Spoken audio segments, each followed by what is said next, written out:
Requerente governador do Estado do Rio de Janeiro, falará o professor Luiz Roberto Barroso.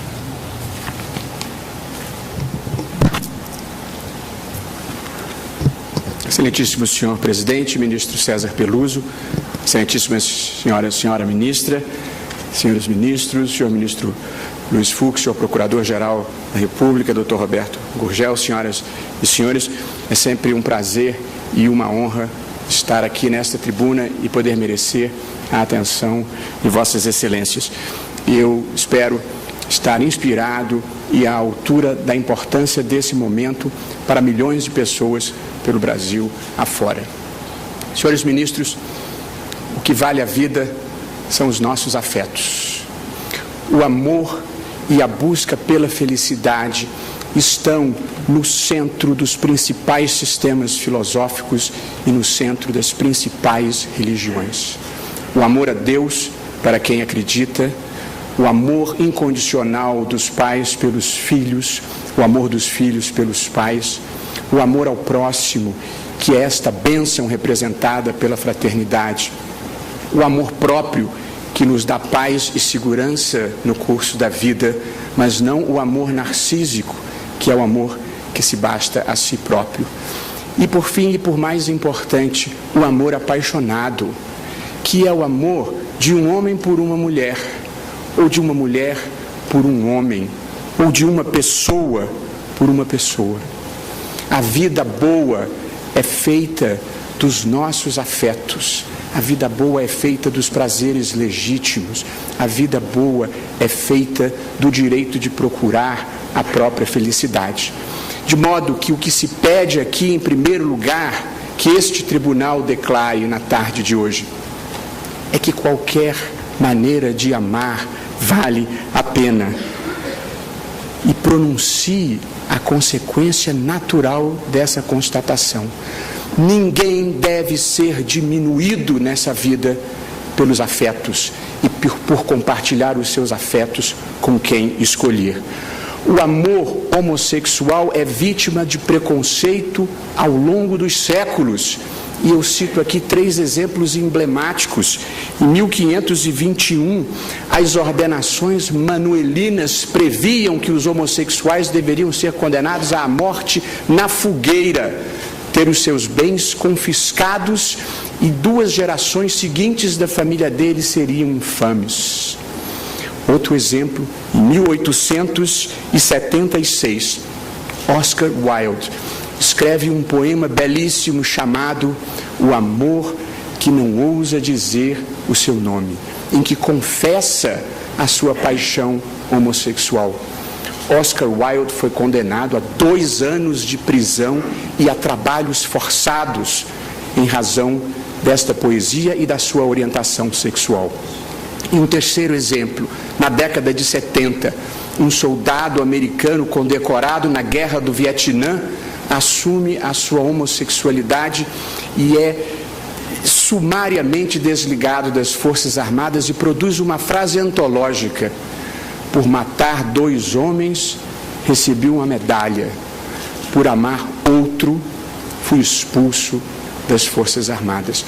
Essa é, senhor presidente, senhores ministros, a história de um preconceito que vem ao longo dos séculos. Mas a história da civilização é a história da superação dos preconceitos. E a cada momento histórico as pessoas têm de escolher de que lado vão ficar da história.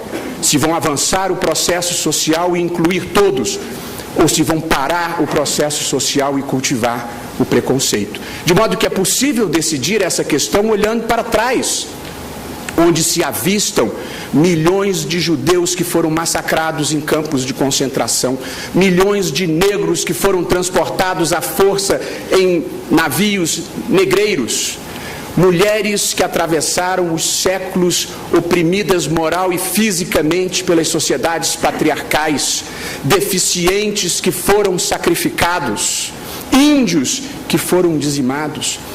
Em cada fase da vida, em cada fase da história, existe sempre uma racionalização para justificar o preconceito.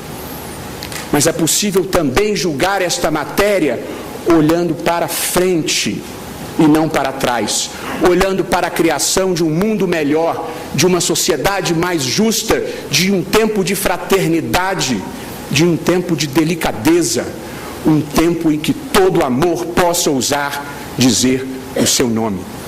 E, portanto, senhor presidente, senhores ministros, esta é uma tarde de gala para esse tribunal, porque ela representa a possibilidade de uma virada histórica de superação de um preconceito, e o mundo nos contempla ansiosos com a decisão que será proferida por este tribunal. Passo aos fundamentos jurídicos do pedido do senhor governador do estado do Rio de Janeiro, não sem ressaltar o corajoso pedido do governador do estado do Rio de Janeiro, que se dispôs a propor esta ação quando nenhum dos legitimados àquela altura havia ainda se habilitado, correndo todos os riscos políticos de um agente eletivo para defender uma tese que é uma tese de defesa das minorias. Mas certamente sabia o governador, como na frase feliz do Amir Klink, na vida, o maior naufrágio é não partir. E, portanto, Sua Excelência ousadamente propôs esta ação que se fundamenta nas seguintes visões de mundo que compartilho com Vossas Excelências. A primeira, a homossexualidade é um fato da vida, é uma circunstância pessoal, é um destino. Segundo lugar, porque existe a orientação sexual homossexual, existem as uniões homoafetivas, porque as pessoas têm o direito de amar e têm o direito de compartilhar os seus afetos.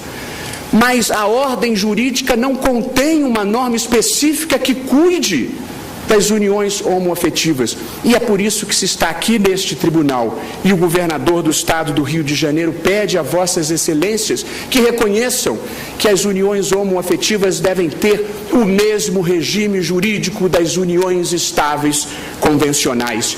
E isso por duas ordens de razão. Porque um conjunto impressionante de princípios leva a essa constatação. 2, por simples analogia.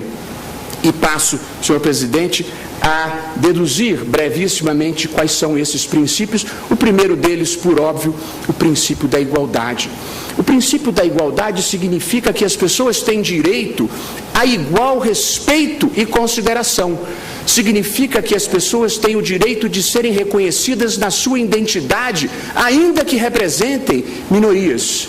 Ora bem, os pressupostos de uma união estável homoafetiva são rigorosamente os mesmos de qualquer união estável: o afeto e o projeto de vida em comum, de modo que não reconhecer as mesmas consequências jurídicas às relações homoafetivas significa depreciar essas pessoas, significa dizer que o afeto delas vale menos e que o Estado não precisa reconhecer e respeitar as suas relações e pode tratá-las com desprezo. Isso viola o aspecto mais essencial da ideia de igualdade, que as pessoas não serem discriminadas por um fundamento fútil, sem um fundamento razoável. O segundo princípio é o princípio da liberdade. As uniões homoafetivas e a homossexualidade são fatos lícitos.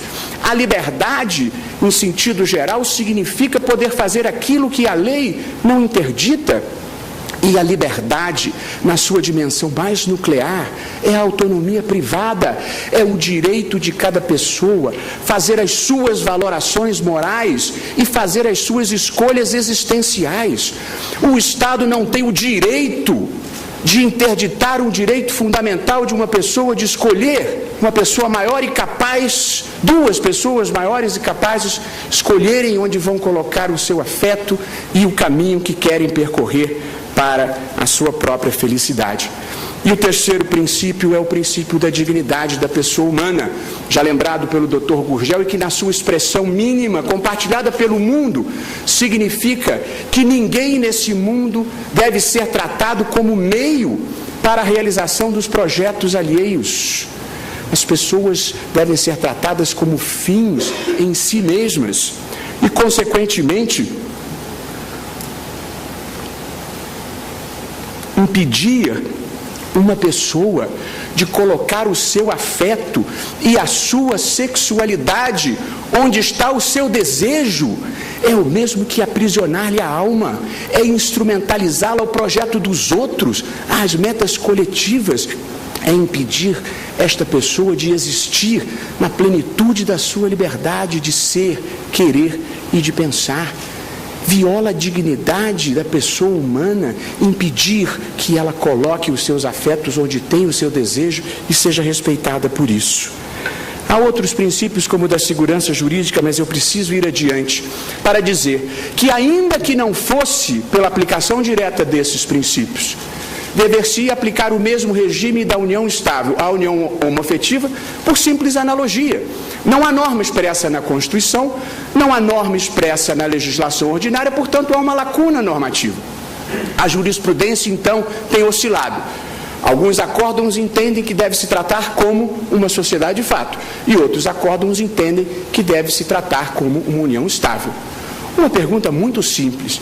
Duas pessoas que cometem a sua vida num projeto afetivo, num projeto de vida em comum, elas estão numa sociedade de fato, como uma barraca na feira? Ou elas estão numa união estável, num projeto de vida em comum, numa entidade familiar? Só um preconceito mais inconfessável poderá deixar de reconhecer que a proximidade, a analogia maior é com a união estável. Torna-se crucial aqui enfrentar o artigo 226, parágrafo 3º da Constituição, que diz: para efeito da proteção do Estado, é reconhecida a união estável entre o homem e a mulher como entidade familiar. Esse dispositivo, senhores ministros, como saberão, foi o ponto culminante da emancipação das mulheres, que eram tratadas como seres inferiores quando não fossem casadas. A mulher não casada era vítima do preconceito, e este dispositivo foi a superação dessa discriminação. O tratamento da mulher não casada que vivia conjugalmente com alguém, como os senhores se lembrarão, eu me lembro, era, primeiro, direito algum, depois alguns direitos previdenciários, depois alguns direitos patrimoniais, até chegar à união estável. Esse dispositivo é a consagração da emancipação feminina, que passa a ter a sua relação conjugal respeitada, mesmo que não seja protegida pelo casamento. É um dispositivo de inclusão, é um dispositivo antidiscriminatório. Interpretar o artigo 226, parágrafo 3º, como sendo um fundamento para discriminar os homossexuais é trair a inspiração dessa norma, é trair o espírito da norma, é trair o fim da norma. É mais ou menos como condenar alguém com base na lei da anistia. É um absurdo completo. Portanto, esse dispositivo está aqui para incluir as mulheres e não para excluir os homossexuais e as relações homoafetivas, das quais o Constituinte não cuidou. E por essa razão nós precisamos resolver essa questão com base nos princípios constitucionais ou na analogia. Alguém poderá dizer que esta é uma matéria que deveria ser solucionada pelo legislador ordinário, pelo Congresso, e não pelo Supremo Tribunal Federal. Seria um equívoco rematado pensar isso. É claro que o legislador pode disciplinar a matéria desde que não viole direito fundamental, mas em nenhuma democracia do mundo o direito fundamental de negros, de mulheres, de homossexuais pode depender do processo político majoritário.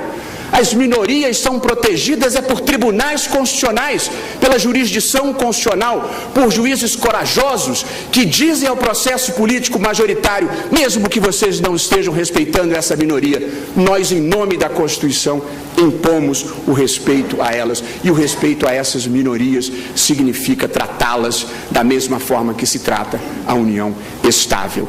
Eu, antes de encerrar, gostaria de dizer uma palavra que considero muito importante, de maior respeito e de maior consideração às pessoas que, por convicção religiosa ou por qualquer outro fundamento legítimo, não compartilham das ideias que eu aqui estou sustentando desta tribuna.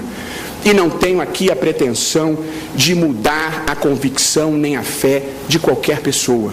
O que faz a beleza de uma democracia, de uma sociedade plural e aberta, é a possibilidade de convivência harmoniosa